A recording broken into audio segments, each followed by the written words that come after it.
Lietuvos radijo žinios.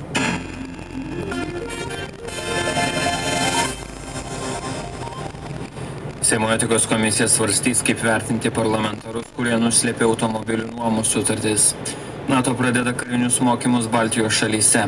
Bus apdovanoti 5 geriausi praėjusių metų mokytojai. 8 valandos čia Rytis Rakauskas.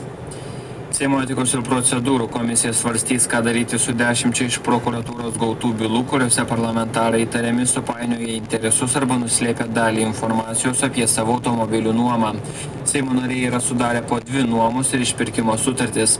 Pagal jas 4 metus už parlamentiniai veiklai skirtus pinigus nuomojasi brangius automobilius, o palikę Seimą gali juos nusipirkti už likutinę vertę.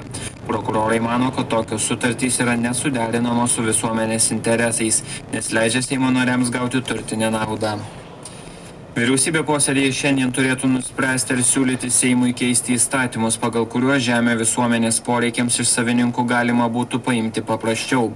Pasak ministrų kabineto, dabar, kai žemės savininkai nesutinka su jiems siūloma kompensacija už paimamą žemę, visuomeniai svarbių objektų statyba kai kuriais atvejais stoja 5 metams ar daugiau. Esą dabar egzistuojanti tvarka suteikia galimybę žemės savininkams reikalauti iš valstybės nerealių sumų.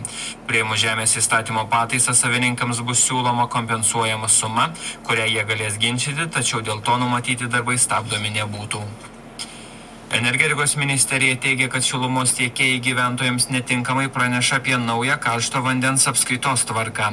Ministerijos atstovas Kęstutis Žilėnas sako, kad nuo gegužės 1 gyventojai, kuriems karštą vandenį tieks jų miesto šilumos įmonės, nebegaus nuolat šokinėjančių sąskaitų už gyvatuką. Valstybinės kainų komisijos metodikoje nustatyti tvarką. Bus nustatytas pastovusis karšto cirkuliacijos mokestis, vadinamas gyvatukas, ir gyventojai mokės kas mėnesį vienodą mokestį būtent už tą cirkuliaciją, o už karštą vandenį pagal skaityklę rodmenis. Energetikos ministerijos atstovas Kęstutis Žilėnas. 3 Baltijos šalyse šiandien prasideda NATO pratybos. Lietuvos, Latvijos ir Estijos oro erdvėse bus treniruojamasi, kaip pagerinti NATO oro policijos veiklą bei karinius įgūdžius. Šia programa karinis alijansas siekia pademonstruoti paramą Baltijos šalims. Pratybose dalyvaus Lenkijos ir Prancūzijos naikintuvai, 2 Lietuvos karinių oro pajėgų lengvieji atakos lėktuvai. Rusija anksčiau yra sakiusi, kad reikalaus NATO išsamios informacijos apie šias pratybas. Tai jau 5 tokio pobūdžio renginys, kurį Baltijos regione vykdo NATO. Žemės drebėjimo nusiaubto Haičio atstatymui gali prireikti $11,5 milijardo. Tokią apytikrę sumą apskaičiavusi nuostolius pateikė šalies vyriausybė. Per žemės drebėjimą Haityje žuvo daugiau nei 200 000 žmonių. Dar iš Lietuvos. Šiauliuose pradedamas rengti gyvybės langelis. Planuojama, kad anonimiškai palikti kūdikius valstybės globai šiaulietės galės jau kitą mėnesį. Iš Šiaulių Lidija Jankauskienė. Šiaulių apskrities ligoninės motinos ir vaiko klinikos laikinosios direktorės Reginos Ulštinienės teigimu, gyvybės langelis bus įrengtas atokiame klinikos kabinete. Jį įrengti kainuos 14 000 litų. Šiaulių apskrities ligoninės vadovai finansinės pagalbos kreipėsi į regiono plėtros tarybą, bei tikisi, kad pinigais prisidės ir kitų apskrities rajono administracijos. 2000 litų gyvybės langelių įrengti jau skyrė Šiaulių miesto savivaldybė. Medikų teigimu, kasmet ligoninėje paliekami 2-3 kūdikiai. Bemaž kitą tiek paliktų randama laiptinėse ar prie šiukšlių konteinerių. Gyvybės langeliai jau įrengti Vilniuje, Kaune, Klaipėdoje ir Panevėžyje. Iš Šiaulių Lidija Jankauskienė.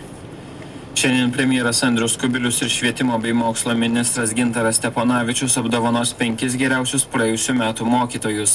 Metų mokytojo premijos skiriamos už reikšmingiausius darbus pedagogikos srityje bei pilietinių vertybių ugdymą naudojantis mokslo laimėjimai. Živilė Kropaitė išsamiau. Šiemet metų premijas gaus technologijų mokytojas Kęstutis Bakutis iš Raseinių prezidento Jono Žemaičio gimnazijos, informacinių technologijų mokytojas Antanas Burkšaitis iš Lukšių Vinco Grybo vidurinės mokyklos, Vilniaus Švento Kristoforo mokyklos lietuvių kalbos mokytoja Dainora Eigminienė, taip pat ikimokyklinio ugdymo pedagogė Rasa Jankauskienė iš Kauno sanatorinio lopšelio darželio Pušinėlis, rusų kalbos mokytoja Irena Vološina iš Vilniaus Naujininkų vidurinės mokyklos. Kaip kasmet premija skiriama už reikšmingus darbus pedagogikos srityje, indėlį į švietimo reformos įgyvendinimą, kultūros ir pilietinių vertybių ugdymą. Metų mokytojo premija įsteigta 98-aisiais, iki šiol jomis apdovanoti 66 mokytojai. Tiek naujienų šiuose žiniuose, netrukus orai.